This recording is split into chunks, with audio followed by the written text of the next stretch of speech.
हर्षं कुरु वृद्धः पितामहः सिंहनादं विनद्योच्चैः शंखं दद्मौ प्रतापवान.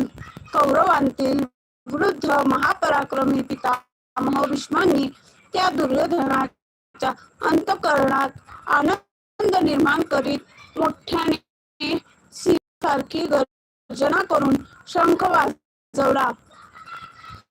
ततः शंखाश्च भैर्यश्च पणवानकं गोमुखाः सहसैवाभ्यहन्यन्त सशब्दस्तुमुलो भवत्.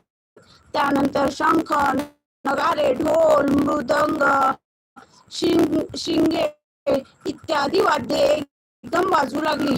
त्यांचा प्रचंड आवाज झाला.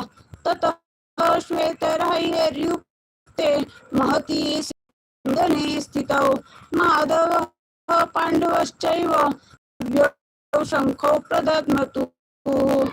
त्यानंतर पांढरे घोडे जोडलेले उत्तम रथात बसलेल्या श्रीकृष्णाने आणि अर्जुनानेही दिव्य शंख वाजवले. पांचजन्य ऋषी